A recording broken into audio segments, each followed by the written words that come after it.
He's not too well actually. He's got various problems. Yeah. No, I'm afraid he leaves me to do all this rubbish. What? You sent your PowerPoint. Yeah, I've got it. Yeah, I've got it up. It's behind this screen. Yeah. Yeah. So Two.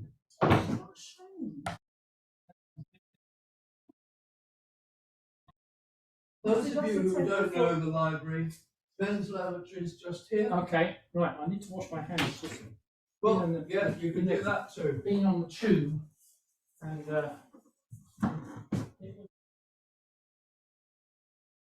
Simon, can you remind me the thing I need to do Yeah, in terms of it should all be on the sheet. But if yeah, there's but anything... it says this one join with computer audio. So I've done that bit. Yeah, Well, that's just yeah, on the there all bottom time. one each time. That's absolutely Yeah, correct. So that's done now. I Yes. don't need to do anything about No, that. just close that.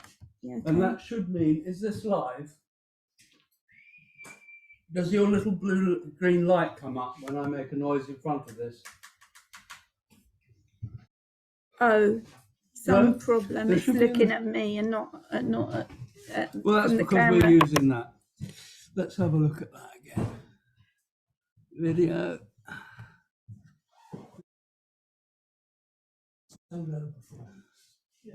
Oh, you're not getting that. That's not what we want. That's what we want. Okay. Hold on. Where are we here? That was It it. should be. That should be right. I don't understand why that's not right. Now try video now. That's not the integrated webcam. Oh, is it all there? What does it say I there? looked at this online. Oh God! I mean, I looked at this. I've never seen this happen before. Maybe I did it in the wrong order or something. yeah. Well, it almost looks as Let's though. look at this one, the integrated camera. we've got Yeah, it there. looks as though. So this is going on. It should But be it a looks as separate though one. we haven't It's picked the. YouTube Live, is it? It's Yes, that's the almost- only I don't know. Hold on, let's try that Yeah. again. Let's close that. But normally yeah, that should be. Let's try that. That should be. Video should be on. Obviously. It's a hybrid It's not thing. there. It's Yeah. not there. But then we record it. Let's go backwards. See the recording of it. Yeah, but is it live as Maybe I well? plugged things in the wrong order or something. I'm sorry. I don't. This is not a problem I've come across before. Sorry. Is it, Well, I don't know if that's on. Well, you they see. Maybe it's claim not they've plugged got a in. discount. I don't know where it is. Oh, maybe it's not on. I think I had that problem before. It wasn't switched on. Yeah, Is it not very good. plugged in? That is. Where's? Well, that's not plugged in, though, is it? This? No, the computer. I wasn't impressed. Haymarket's much better. What do you mean the computer's not plugged in? Well, it's not got a power lead in it. Oh.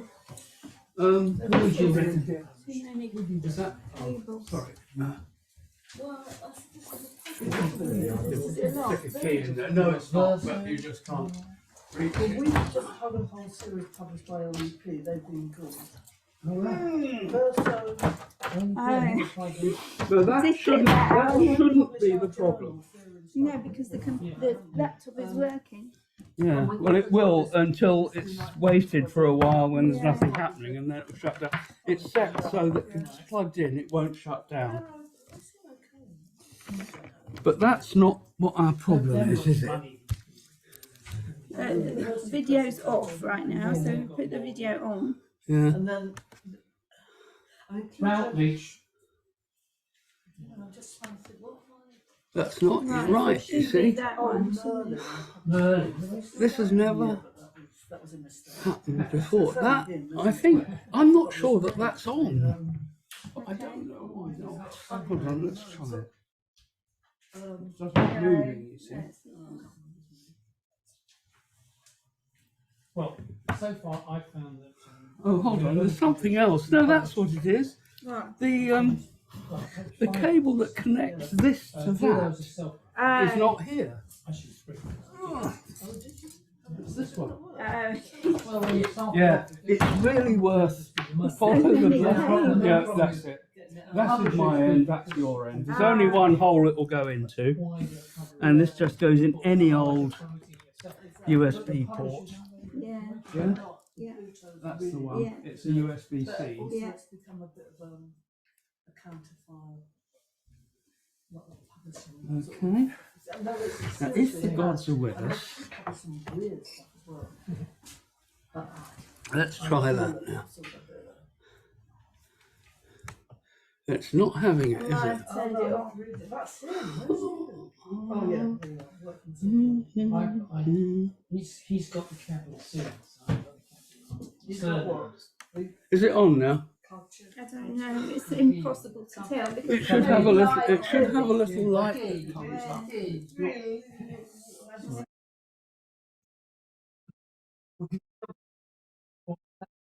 So we just call him Bill, which in Italian is Mino. M-I-N-O. That's the power lead. It goes to there, and that's all right.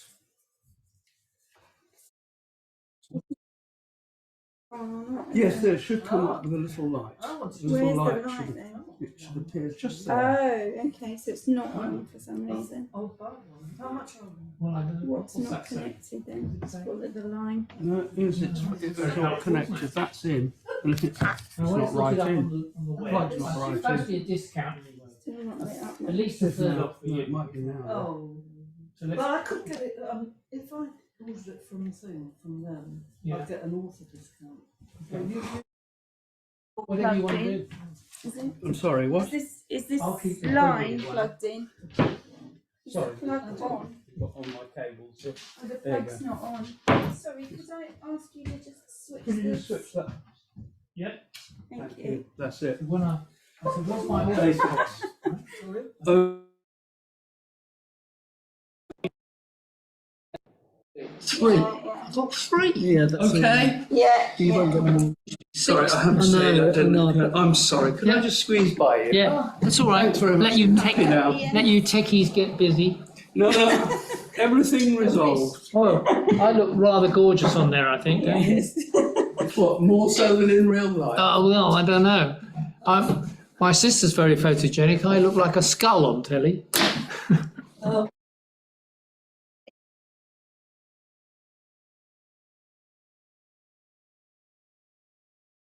Am I blocking everything? It's exactly the same. So I'm disappearing, am I? No, you're not. There's always a problem with this. Is high. And I don't. I normally stand up. You don't want me to stand up, though. No, no, no, you can't stand. So how will I know what I'm looking I at? think you can stand as. What you can't do is turn. And how? Yeah. But how do I know what's going on then? All right. Share I'll with look me. over there. Yeah. Yeah. That is a real bugger, but I would sit down. Don't stand down. Okay. If you're gonna I'm stand, used to standing, you see, but You can I'll just- No, but because you- I to dominate. yeah, okay, got it. this is the microphone. So Yeah. if you want to stand, can pick you it can up. just hold it. Yeah. Now look here, you lot. Whatever you do, don't press that. That Stop turns it. it off. Yeah. Yeah. Just stand up and you'll see what happens. It's ridiculous. She looks. Oh yeah, you So get you this can't. time.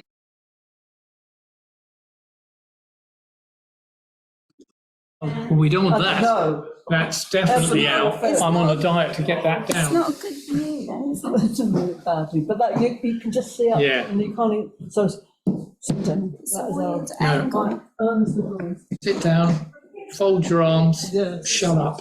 And then you can see your slides a bit. It Yeah. does seem to be pointing up.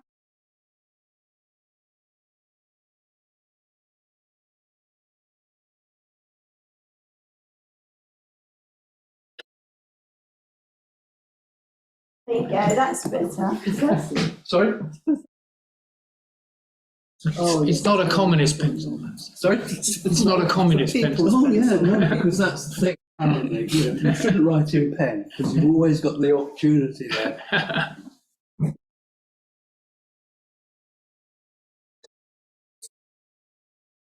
It says Oh dear, I should have shaved that. How's that? Where is it? Oh, no, it's on. Yeah, off. Okay, done. It's this. Leave that alone.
pleased that everybody can is here and online to hear my thoughts, who I'll introduce in a moment. But first, can I draw your attention to what you've got on your seat?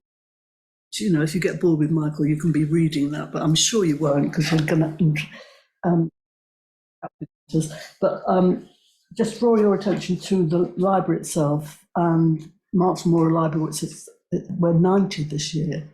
I'm not 90, but I'm getting there. The library is. If you're not a member, please join, because it's a fantastic place and a fantastic library. And Michael is the first one of many events that we've got, and they're all listed here. And on the back are courses as well. Trade unions that are starting actually next month, both trade unions, class in power, and women work and trade unions. So please, if you advertise these and come. Take the leaflets home, and if you're not a member of the library, please join it, because it's lots of good stuff happens here.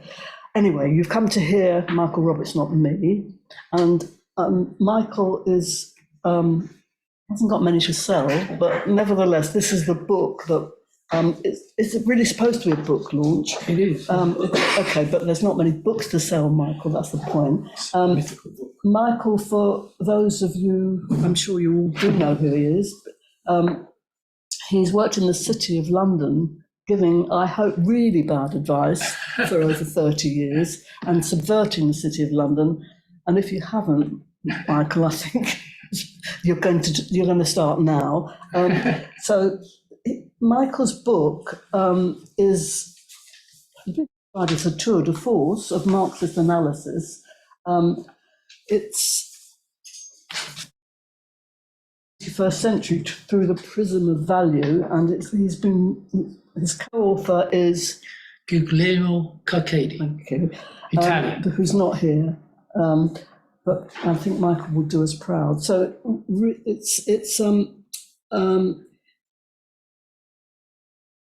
based, I haven't read it yet, I'm dying to read it actually, based on Marxist theory of value. So it's very welcome indeed. So without further ado, Michael, the floor is yours, but don't stand up. No, I won't. Thank you very much, Mary, and thanks everybody at the Marx Memorial Library to allow me to launch the book. And also to go online so that those online can also hear about the book. As Mary said, it's called Capitalism in the 21st Century Through the Prism of Value. It came out, this is just a physical book launch. Obviously, there have been a number of events where we tried to describe various parts of the book, and there's going to be more online on YouTube and so on. So we'll hope to keep you guys informed about that as we progress. It's a book jointly written by myself and Guglielmo Carchedi. For those of you who don't know him, he's an Italian Marxist economist, a touch older than me, and he's written a number of books on his own, of course, as I have done as well. But over the probably the last 15 years, we've come much closer together to collaborate on various projects, publishing books and writings and papers and so on. For example, very shortly, we're going to be putting in publication a Marxist theory of inflation, which we think is quite a topical subject that people need to grasp, and will provide, we think, an alternative to the mainstream conventional theories of inflation at the moment, and we hope that will be a contribution. Now, the book in particular was designed to look at what are the key issues in this new century, this 21st century. We're now getting into the third decade of this century. So there are a number of themes and issues that have arisen in the 21st century in capitalism, the challenges faced in capitalism, the crises faced in capitalism.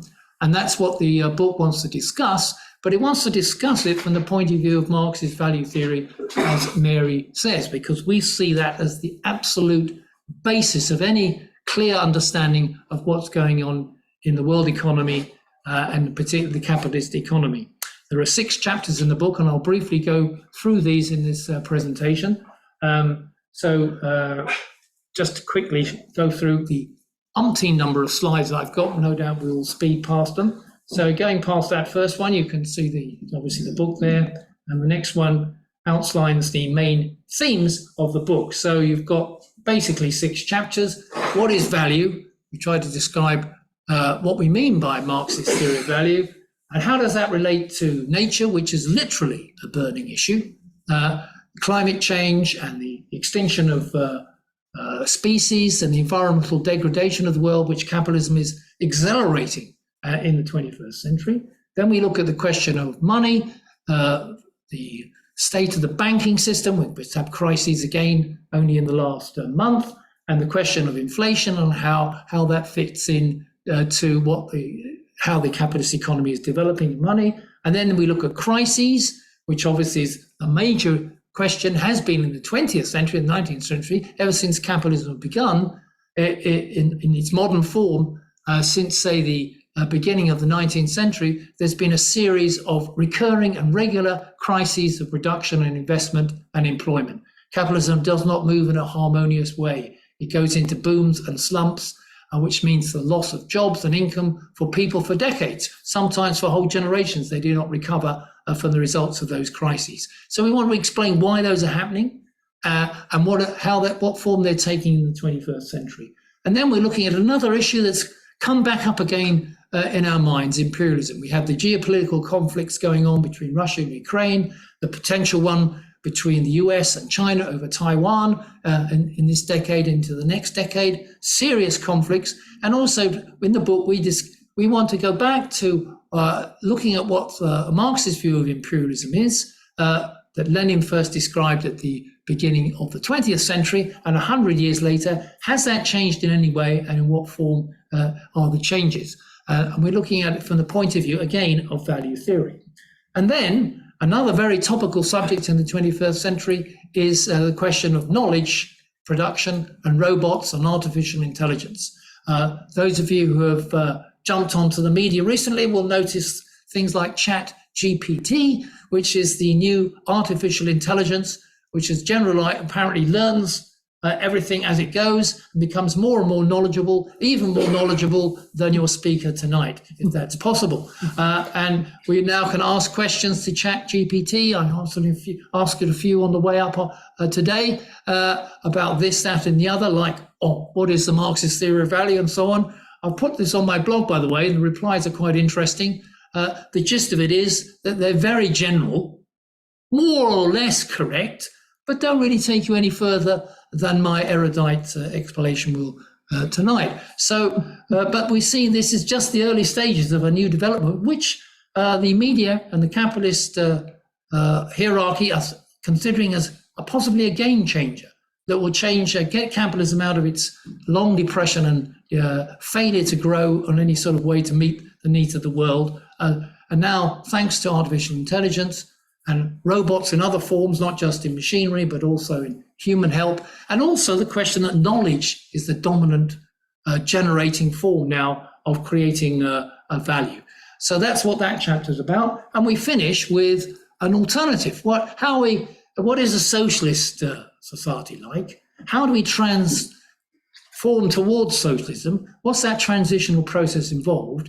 How does value play that role, and what happens in that? So those are the 6 chapters, quite a lot. Just briefly to say what the law of value is. Here's a good quote from Marx, who says, well, every child knows a nation which ceased to work, will not say for a year, but even for a few weeks would perish. Every child knows that the mass of production corresponds to different and masses of total labor of society. In other words, value in society and the economy is created by the expenditure of human labor. There is no value in anything, really. There's intrinsic value in nature, in the trees, in our air, in our water, but value in terms of humanity really is only in relation to the connection between nature and ourselves, and also the expenditure of energy by humanity to work that nature, to cut trees down to make timber, if you like, or to use air, use water for ourselves. We create use values for ourselves. Under capitalism, though, we have a new development. It's not just things that we need that have value, but also things that capitalists can sell on the market, an exchange value, and value out of the price, money that they can get from the exchange of goods that they control and own. And they get that extra value by exploiting the workforce in such a way that they can get an extra value out of the production process. So there's the value which workers get in their wages, and there's the value which is embodied in the commodities that the capitalists sell. And the difference the capitalists are able to get is that what Marx called surplus value. And this is the key nature of capitalist production and accumulation. We start from this principle that there is an economy which is based on private ownership of the means of production, exploiting human labor, which don't own anything on the whole, to produce value in society which can be sold on a market. So all the things that we need are actually sold on the market. The old quote used to be that General Motors isn't interested in making cars, it's interested in making money. And the conflict therefore exists between making money and making things that we need. And that's the basic conflict which exists in a capitalist economy, the exploitation process, and this conflict between use value, which Marx called it, things that we need, and exchange value, things that are sold by capitalists. So the whole of this book, it builds around this thread of the idea of value. And in the chapter 1, we deal with the question of nature. It's literally a burning issue, as we say. We see with climate change, with the fires, with the earthquakes, with the droughts, all these are building up as a result of global warming, taking off, huge uncontrolled expansion of industrialization and urbanization by capitalism, with no controls over the environment.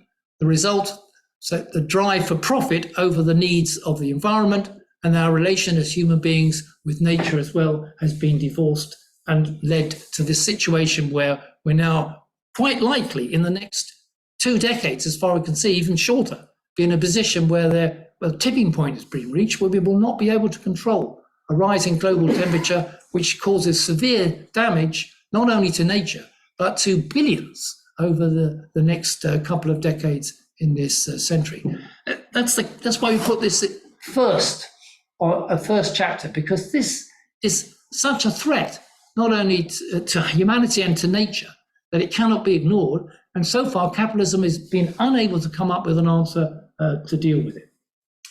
There's a measure of the global warming situation. You can see that the red line where it stops is more or less where we are now. We are heading towards a rise in average global temperatures between 1.8 and 2 percentage points of 2 centigrade, 2 extra centigrade to the existing average temperature that existed before industrialization. And that is dramatically will change the course of the way in which we organize our lives. It will lead to droughts, famines, immigration, all kinds of disasters, particularly, of course, in the poorest parts of the world. And the environmental disaster is estimated by scientists now that 79%, 80%, if you like, of all the species in the world, that's flora and fauna, are under threat from the process of global warming and climate change which is taking place. It's an environmental disaster which capitalism is unable to deal with at all. That's a lot more in chapter 1 about the pandemic and so on, which I would hope that you could find useful to understand what happened, why the pandemic took place, why it's what's happened since, and what is going to happen as the leftovers from the pandemic.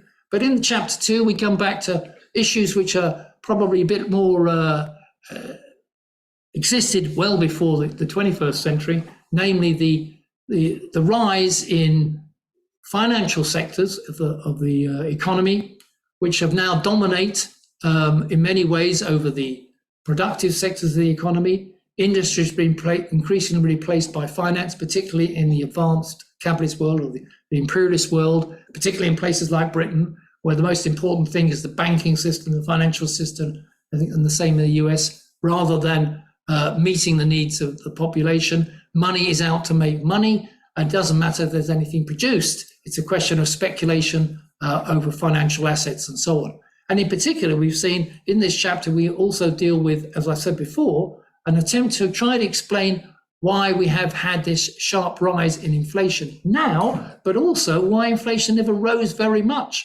over the last 20 or 30 years. What's the explanation? And we point out that money is actually a representation of value in commodities. That's the first thing to remember. Marx said that money is a result of commodities being exchanged. If you think about it, we don't exchange motor cars for iPhones in a barter format. Everything's done through something in between, which is money, whatever it is. If it's dollars, gold, euros, whatever, there has to be some sort of universal thing that we accept to take for that exchange. So the sellers of iPhones receive money, and the owners and their staff buy other commodities with money. So money acts as a circulation process. It also acts as a store of wealth. People store money in order to either use it later on or to hoard it and not use it at all, which means that they reduce the ability to meet demands that exist in the economy. And also it creates a situation where money gets out of line with the actual process of production that can lead to inflation or deflation. So in that chapter, we deal with money. In particular, there is a long section on what's currently called modern monetary theory. So having modern monetary theory is basically saying the following, that you don't need to worry about changing anything in the social structure of capitalism. You don't need to worry about how much value is produced. If you are the state and you are the issuance of money, you control the pound or you control the dollar. You can just print as much pounds or dollars as you want, and then you can spend it on behalf of the economy as a whole, and then we can meet full employment. Everybody can get a job, everybody can get a decent income because we just print the money for you. Simple, isn't it? Is that really true? Well, no, it's not true, because of course it depends on if you may be the controller of the issue of the money, but you tell the Argentine central bank that they issue Argentine pesos and they can print as many pesos as they like, and they'll be able to turn the whole of Argentinian population into full employment with a healthy and prosperous economy. The answer, of course, is no. Why not? Because pesos, if you print loads of pesos and the production isn't there to match it in Argentina, then all that happens is that the value of the peso drops, particularly against other currencies like the dollar and the euro, and you get a massive inflationary spiral which results. So we go into this, a reason that we go into this modern monetary theory is that it's come about amongst the left, that there's a lot of support for this particular theory as a solution. Understandably, they want, those who support this theory want to oppose austerity. They want to oppose what the policies we've seen from various governments, conservative and otherwise, that the solution to everything is to drive down government spending, to control debt, not to have any budget deficits, to balance the budget, reduce spending on public services, increase taxation. Modern monetary theorists on the left say, we don't need to that. Governments can spend as much as they like to meet people's needs, and they can print the money to match it.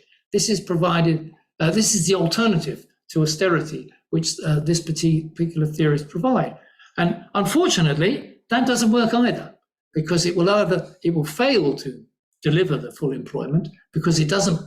If capitalists are still in control of investment and production and employment, it doesn't matter how much printing goes on, the capitalists will not invest if they don't get the profitability that comes from that. And therefore, what will happen is either you get an inflationary spiral or you get a collapse of the currency against other currencies. So we deal with that in that chapter. And we also deal with cryptocurrencies, which I'm sure you're aware, things like Bitcoin and so on. Probably you've all got one, maybe not. But the idea of cryptocurrencies was that, again, it's an idea that had sort of some, on the left, was quite popular. The idea was that we no longer have to rely upon like pounds and dollars, which are under the control of a capitalist state.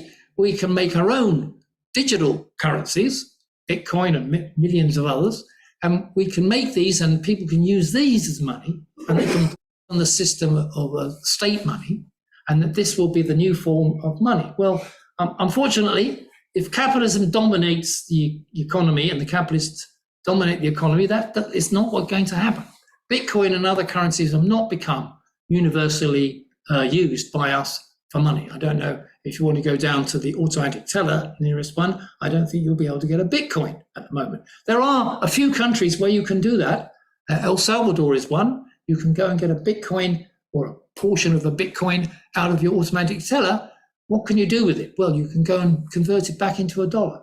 So it doesn't really solve the problem. So what has Bitcoin and other cryptocurrencies ended up doing? They've ended up being another speculative asset. Speaking as a finance economist of the last, when I was in the city, we like to speculate, we city boys, in all kinds of financial assets. And this is another one we can speculate in. So if you look at the price of Bitcoin, for example, it started off at about $1,000 because everything's measured still in dollars. Then it went to $40,000. And the Bitcoin boys were, well, look, see, we're all billionaires, you idiots. You should have bought Bitcoins. It dropped to $3,000. It went back to 10, then it dropped to 5, and now it's around about 19 at the moment. So I don't think you can get your pay packet for working in Bitcoins if the value of the Bitcoin relative to everything else is going like a yo-yo. It's not really money, it's a financial speculation asset. And as I say, we try to develop a value theory of inflation. I won't go into that in any detail, simply to say that the key point of understanding any inflation situation is how much value is being produced. How much new value are the capitalists producing or appropriating, more exact, out of their workforce? If the value of production is increasing at a reasonable pace and money keeps up with it, more or less in line, you won't have inflation. But if these two things get out of line, say the value of production slows because productivity is poor, capitalists are not investing enough to get more value out of the workers, but governments are printing more money, then you get an inflationary spiral. Those two factors are the key to understanding inflation, in my view. All the other theories presented by the mainstream, which is the fault of wages. Did you know that you cause inflation, you guys out there, because you keep asking for more money? If you stopped asking for more money, then there'll be no inflation. But as has recently been pointed out, if we stop asking for more money, it seems that the big oil majors and tech companies get even more profits and doesn't stop controlled inflation at all. So the mainstream theory is that it's either too much money or wage costs driving up prices, we think can be shown to be fallacious. And really we have to look at what's the process of value creation in order to understand inflation.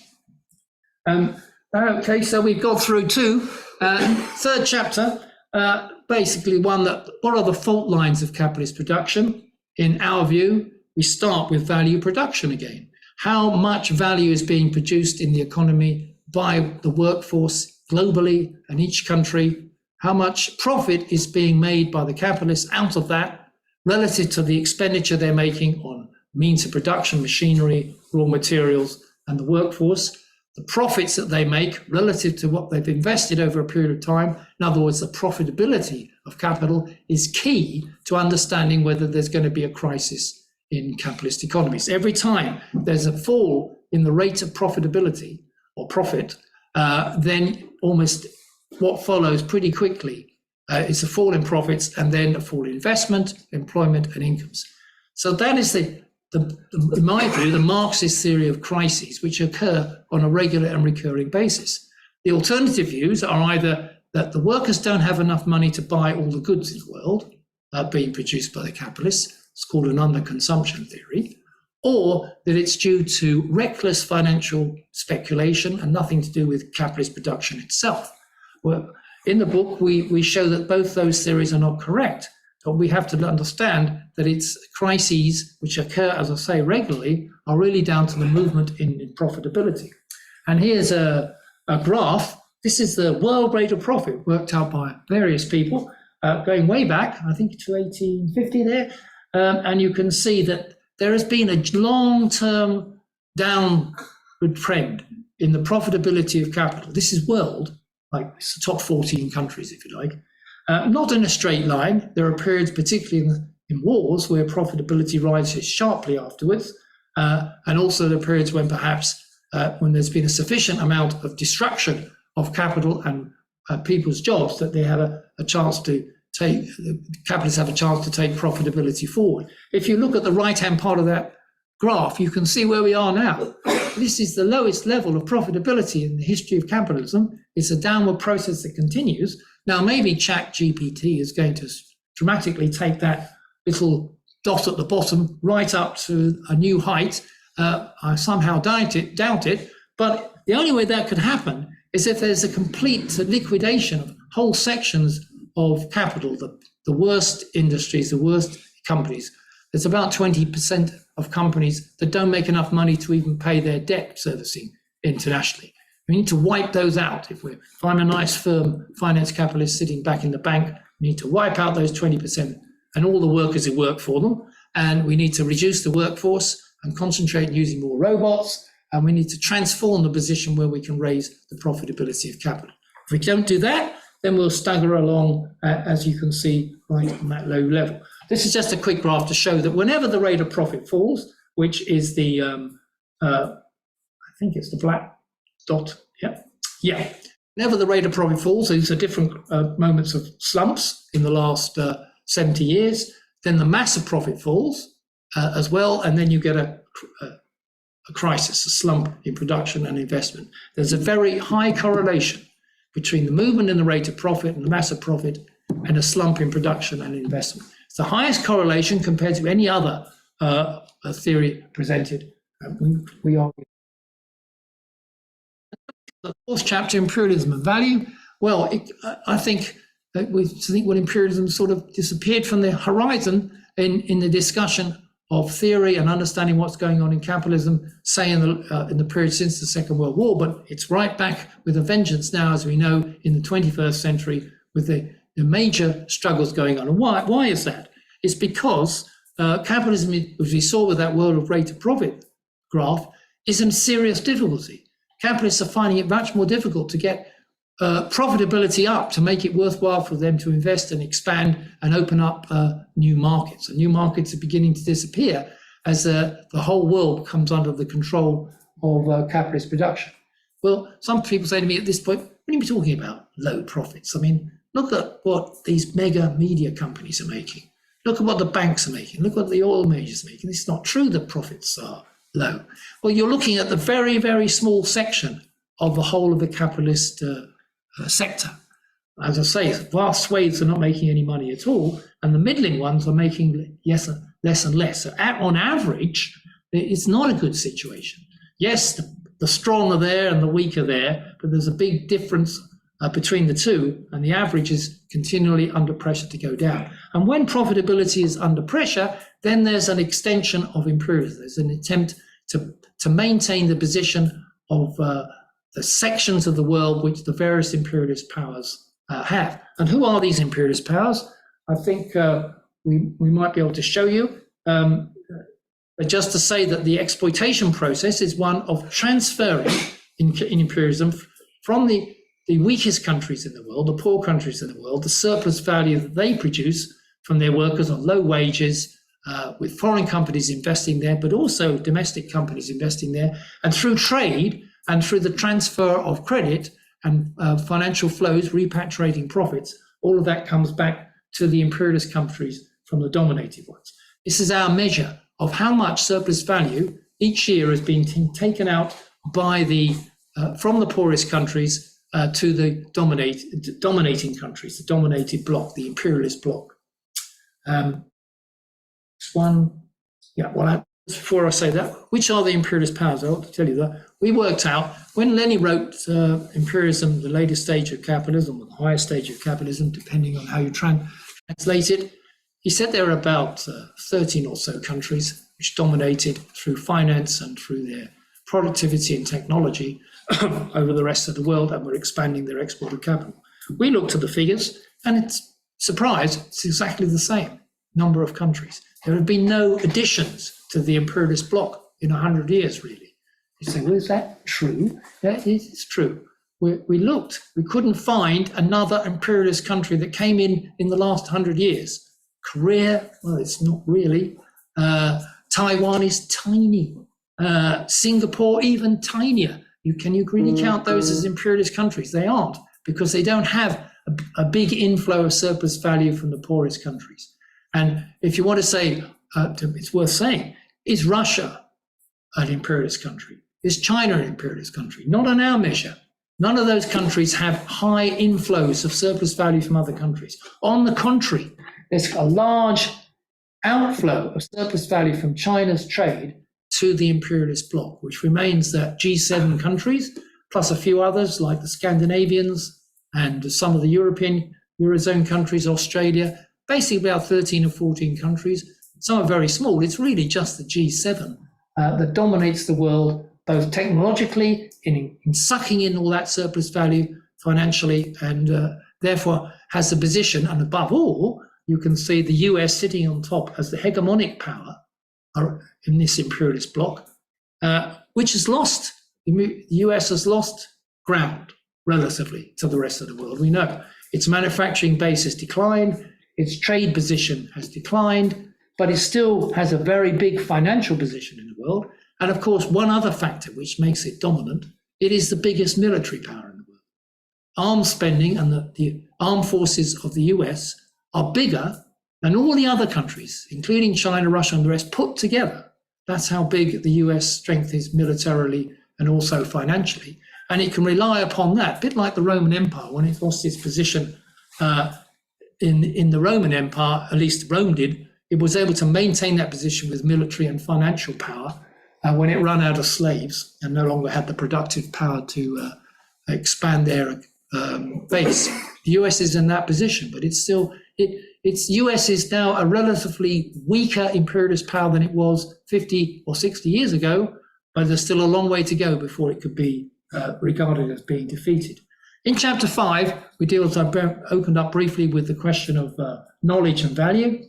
Question is how capital is now appropriating knowledge and becoming so that no longer is value just created by people doing things physically, providing services or making things, but now it's done by people's knowledge, going into a computer and coming out and developing software and other things which transform various providers with new products which transform the situation and raise use value.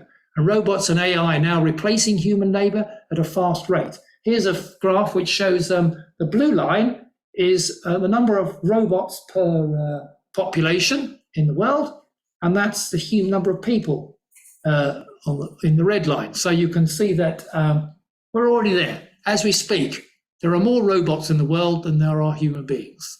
But don't worry. Did you know that robots only have an 11-year lifespan?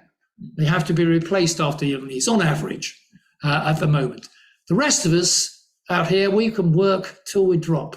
40, 50 years, we've got plenty of value out of us.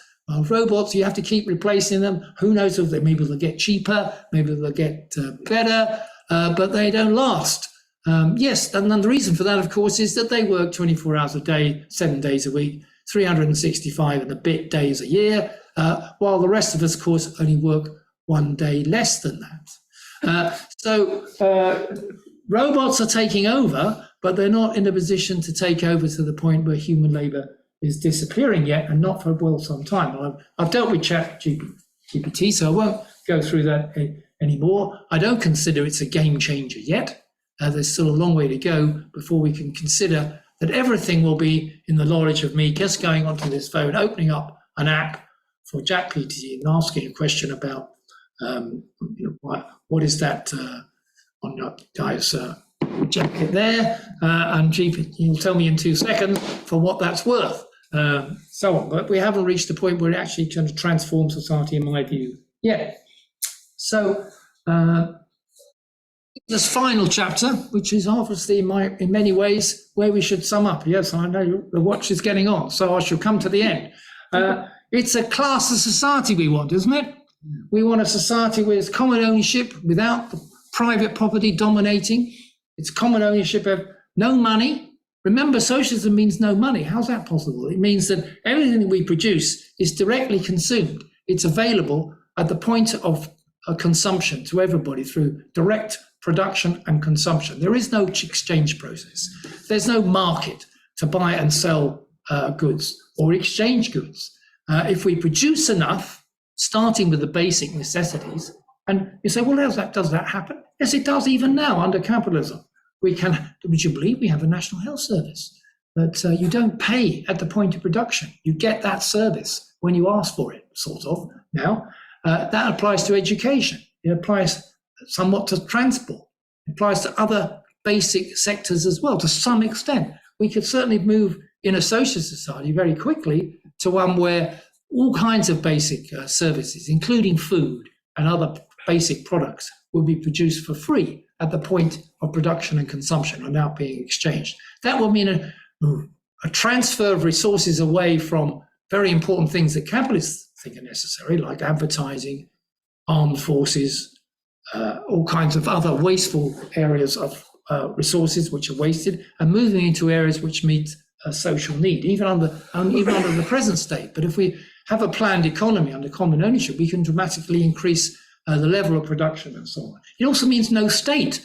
It means there would not be state machines, armed forces fighting each other on national boundaries, national or otherwise, wouldn't be used to oppress working people. On the contrary, the state would turn into an organization process where we would all participate in the administration of the economy and society to meet social needs. What form of administration, what form of democracy that would take is perhaps open to discussion. You can take the Greek one where it was just done on a ballot. You became prime minister for 3 months on the ballot, even if you happen to be a farmer down in Attica somewhere. If you turned up on the vote, you've drawn the lot, you're prime minister for a little while. You could have that sort of a lot system, or you can have other representative democracy. But that remains to be seen. But that's the basic principle. How do we get to that? Well, the first thing is we have to get rid of capitalism. So the first is the struggle to the transition and domination. We need working class people to bring about control over the means of production, to remove the power of capitalists controlling the state, the media, and so on, bring that under public ownership and control, to reorganize the distribution of resources, whether it's in taxation and public works and so on, as I've mentioned already. So we need, I think the phrase used to be called a revolution. And that is what we need. We need working class power to come in, to take over and remove capitalist rule. That doesn't bring us straight to socialism. That's the point we have to remember. The overthrow of a capitalist government or state or organization in any one country, or even internationally, would not be enough. That's the beginning of the process. The workers are now in control of state power, of the means of production, of the economy. Then the process of transition towards what we were talking about, a class of society with no money, no state, and so on, has to begin. It can't begin, though, without the overthrow of capitalism in one country or in fact, several countries. In my view, and I think we say in the book, it's not possible if we had a revolution tomorrow in Colombia and we had a workers' government come to power. That would be a fantastic development. But is it enough to bring about socialism internationally? No, because the forces of imperialism will surround it, as they have done on other occasions. And either Colombia would be crushed, or it would be taken back to some sort of dictatorship, or Colombians, through their international revolutionary efforts, will be able to spread the revolution to the rest of South America and beyond. And so it means an international transformation. We can't do it simultaneously. You have to start somewhere, if you're in Colombia or Britain, but you cannot stop there. It must go on. And I would put it this way, that say there was a revolution, a workers' revolution in the United States. Well, yikes. If that was to happen, that would transform the world, wouldn't it? Because a workers' state in the United States would mean that the rest of the G7 economies in Europe could not maintain a capitalist state for very long, could they? That would mean a revolutionary expansion very quickly. Up to now, the history of our revolutions have been in the history of in weak states, which haven't been able to sustain the position because it hasn't spread to the strong capitalist states. But what is clear Without the spread of the revolution, we cannot progress towards socialism. So I'll finish on this point. It's very important to us to understand, I think, I call it dialectics, that this economy now, if we overthrow capitalism and we have workers' power in Britain or wherever it might be, we don't have a socialist economy straight away. What we have is the beginnings of a transition to socialism, which may not succeed because we know some of them have been thrown back, as in the case of the Soviet Union. So we have to see it as a transitional process. It's not. I often hear people say to me that China is not socialist because they're billionaires. Okay, and then I hear people say to me, China is socialist because it's got a planned economy or it's got the state that's in control. My position, and we say in the book, is it's neither. It's in transition. It's not reached one or the other yet. It could go back to capitalism. It has overthrown capitalism, the capitalists, but it hasn't progressed, in my view, to socialism. This is a big debate that we have in the movement. But I like to see it as a process of transition, not to say it's black or it's white. I think if we get into that position, we're not able to understand the process involved. So that's the book. Capitalism in the 21st Century Through the Prism of Value.